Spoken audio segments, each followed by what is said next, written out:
dia, nono ano. Como vocês sabem, eu sou o professor Eugênio. Estamos dando início a mais uma semana de aula. Hoje é 1º de março de 2021 e sejam bem-vindos a mais uma aula de História. Hoje a nossa aula será sobre as origens e bases do mundo global. Parece até ironia o que eu vou ler agora, mas nunca estivemos tão próximos.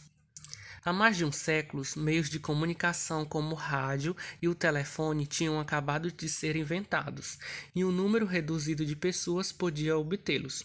Além disso, o acesso à informação era mais restrito. A partir da década de 1970, ocorreu a Revolução Informacional, como a introdução dos microcomputadores e redes de telecomunicações instantâneas, que possibilitaram a informação em tempo real por meio dos noticiários, televisores, da internet e da telefonia móvel. Informações sobre fatos, pessoas e paisagens de diferentes pontos do planeta, além de muitos outros. Com isso, hábitos de consumo, como a preferência por determinadas formas de se vestir, filmes e músicas, podem ser compartilhados diariamente, a todo instante, por pessoas de diversas culturas e países. Vemos aqui um exemplo na figura 1. Esses exemplos ajudam a entender as expressões mundo global e globalização.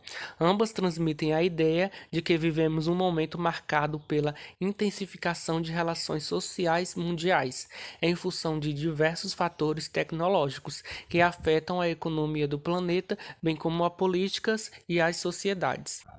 A globalização, porém, não é algo recente, está em curso há mais de 5 séculos. O que hoje chamamos de globalização é apenas uma etapa específica e avançada de um processo antigo ou do capitalismo. Como tudo começou, as economias mundo. Até o século XV, no meio natural e as limitações tecnológicas dificultavam relações econômicas e culturais entre povos de diferentes continentes e entre populações de uma mesma região. Cadeias montanhosas, cordilheiras e oceanos dificultavam as viagens e as comunicações, e embora o comércio de longa distância ocorresse, era realizado em ritmo muito mais lento se comparado aos padrões atuais. Dessa maneira, o isolamento e a autossuficiência econômica eram condições comuns à maioria dos povos. Muitas vezes, as pessoas nasciam, viviam e morriam, sem saber da existência de outros povos e culturas diferentes da sua ou acabavam tomando conhecimento deles apenas por meio de lendas e relatos de viajantes. Assim, até o século XV, a Terra obrigava 5 economias mundo, ou seja, 5 grandes regiões do planeta economicamente autônomas, capazes de garantir o abastecimento de suas próprias populações. Segundo o historiador francês Fernand de Braudel, essas 5 regiões eram Europa, China, Índia, África, Arábia e a América, ocupação por civilizações pré-colombianas.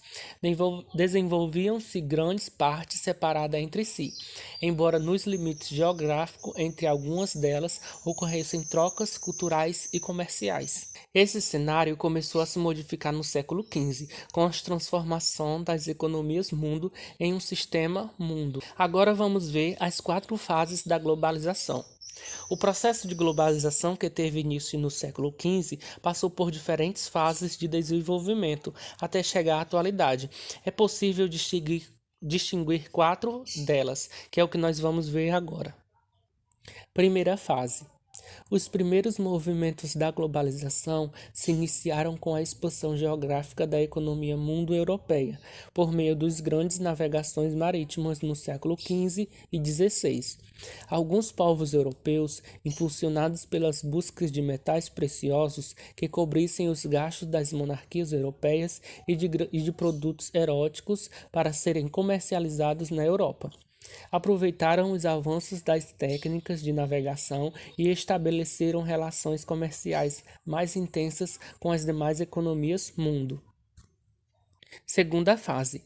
Entre a segunda metade do século XIX e o fim da Segunda Guerra Mundial, em 1945, o processo de globalização adquiriu novo impulso com a expansão da denominação política, econômica e militar europeia sobre grandes extensões da África e da Ásia, onde foram estabelecidos impérios coloniais. Terceira fase. Entre 1945 e 1989, o processo de globalização esteve condicionado à Guerra Fria, conflito caracterizado pela presença de dois blocos de poder político e econômico rivais: o capitalista, liderado pelos Estados Unidos, e o socialista, capitaneado pela extinta União Soviética.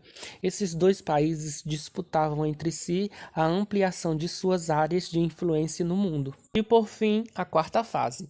Desde a última década do século XX, com o fim da Guerra Fria, o mundo passou a viver a quarta fase da globalização, ampliada em função do avanço do capitalismo em direção aos países nos quais antes existia o socialismo. Bom, gente, esse foi o nosso conteúdo de hoje. Espero que vocês tenham entendido alguma coisa. Agora vamos pro WhatsApp fazer nossa atividade do dia.